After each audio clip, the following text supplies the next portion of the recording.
नमस्कार दोस्तों, आपका स्वागत है सब कुछ यहाँ चैनल पर। इस चैनल को सब्सक्राइब नमस्कार, जरूर करें। सलाम और जूले। मैं हूं सोनम वांगचुक, लद्दाख से। आप में से कुछ लोग हमें जानते होंगे हमारे शिक्षा सुधार के कामों के बारे में, या फिर पर्यावरण के काम में, आइस स्तूपा, आर्टिफिशियल ग्लेशियर जैसे कामों के लिए, या फिर आई लिव सिंपली जैसे ग्लोबल मूवमेंट्स जो कि सादा जीवन अपनाकर क्लाइमेट चेंज को रोकने के लिए लोगों को प्रेरित करती है। मगर दोस्तों, आज मैं इन चीज़ों के बारे में नहीं, बल्कि आप लोगों को एक बहुत ही ज़रूरी संदेश देने के लिए आया हूं, जो कि चीन और भारत के बीच अभी जो टकराव और तनाव की स्थिति बनी है, इसके बारे में आपकी क्या जिम्मेदारी है। मैं लद्दाख में हूं और आप देख रहे हैं सिंधु नदी को बहते हुए यहाँ, और वो जो पहाड़ियाँ हैं उनके पीछे नुब्रा और चांगथांग के वो इलाके हैं जहाँ पर ये तनाव बढ़ता जा रहा है। हज़ारों सैनिक वहाँ ले जाए जा चुके हैं। सुनने में आया है चीनी वायुसेना के जहाज़ भी वहाँ तैनात किए गए हैं, और 1 घंटे पहले भारतीय वायुसेना के जहाज़ भी मेरे ऊपर मंडरा रहे थे।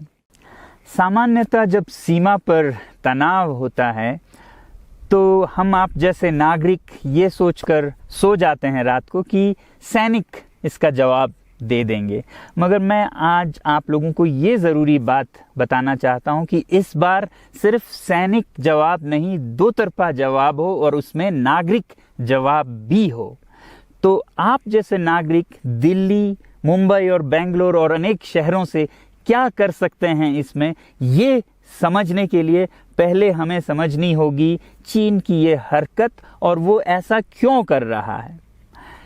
आपने देखा होगा कि ये सिर्फ भारत के साथ नहीं हो रहा है, बल्कि पिछले कई हफ्तों से चीन ये दक्षिण चीनी सागर में वियतनाम, ताइवान और अब हांगकांग के साथ भी छेड़खानी कर रहा है।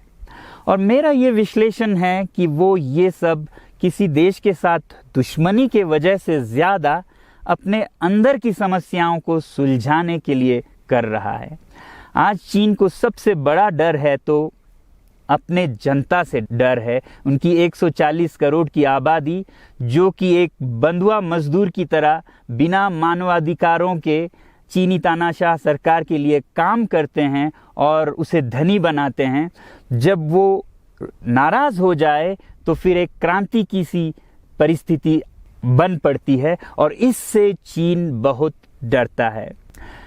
आज कोरोना के प्रकोप के बाद चीन में फैक्ट्रियां बंद हैं, एक्सपोर्ट्स बंद हैं और बेरोजगारी 20% तक बढ़ चुकी है। लोग बहुत नाराज़ हैं, क्रांति हो सकती है, तख्ता पलट हो सकता है। इसीलिए चीन पड़ोसियों से दुश्मनी करके अपनी जनता को अपने साथ जोड़ने में लगा हुआ है, और ये पहली बार नहीं कर रहा है। 1962 में जब भारत के साथ जंग की तो वो जंग भी उसने अपने जनता को संभालने के लिए की थी। तब 4 साल का अकाल और भूखमरी हुई थी, और इससे ध्यान हटाने के लिए ये जंग की थी।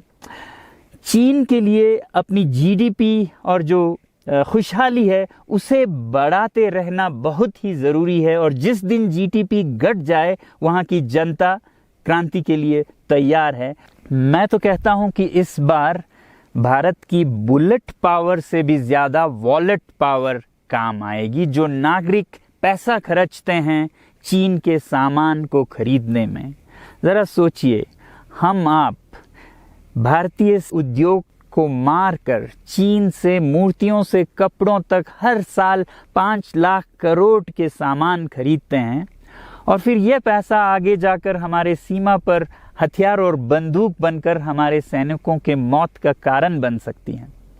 तो इसलिए अगर हमारे देश के 130 करोड़ लोग और 3 करोड़ जो भारतीय बाहर के देशों में हैं, सब मिलकर भारत में और बल्कि दुनिया भर में एक boycott made in China movement या अभियान शुरू करते हैं, तो आज दुनिया भर में चीन के प्रति रोष है।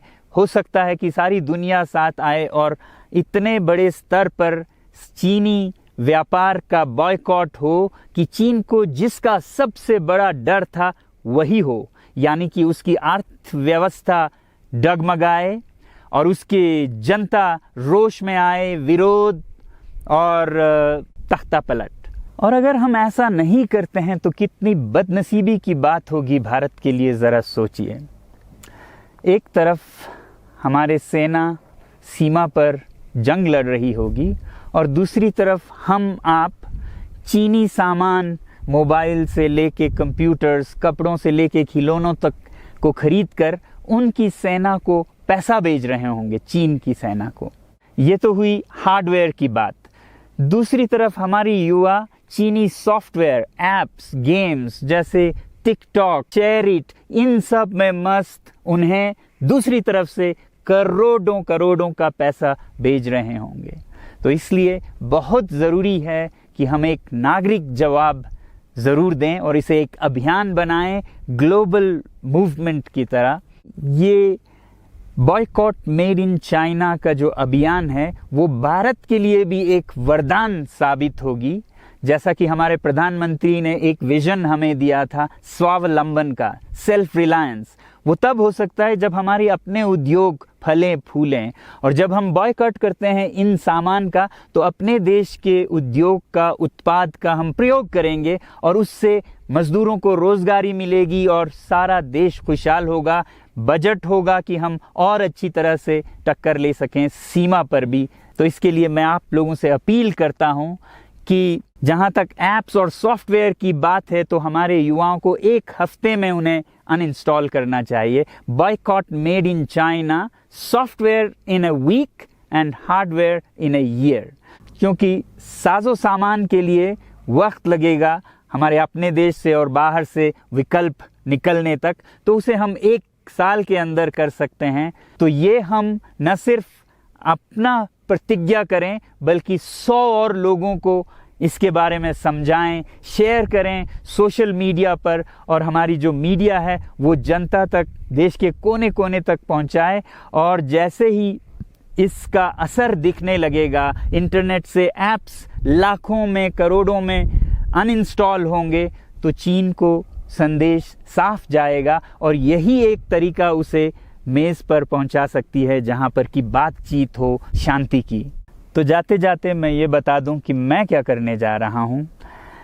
इस फ़ोन पर जो भी चीनी ऐप्स हैं उन्हें तो मैं 1 हफ्ते में हटा रहा हूं, बल्कि ये फ़ोन जो कि चीन में बना है इसे भी मैं 1 हफ्ते में अपनी ज़िंदगी से अलग कर रहा हूं। और 1 साल के अंदर हर वो चीज़ जिस पे मेड इन चाइना लिखा है उसे ज़िंदगी से निकालने जा रहा हूं।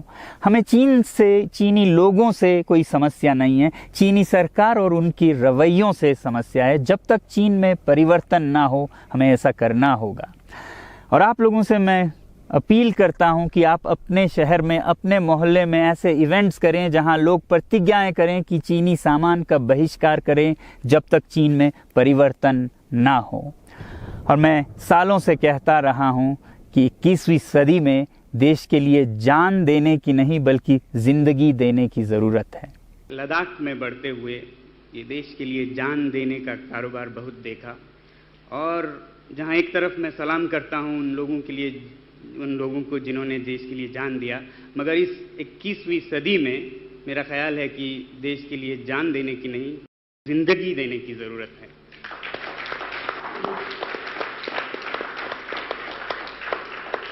तो आप भी निभाइएगा अपना रोल। जय हिंद।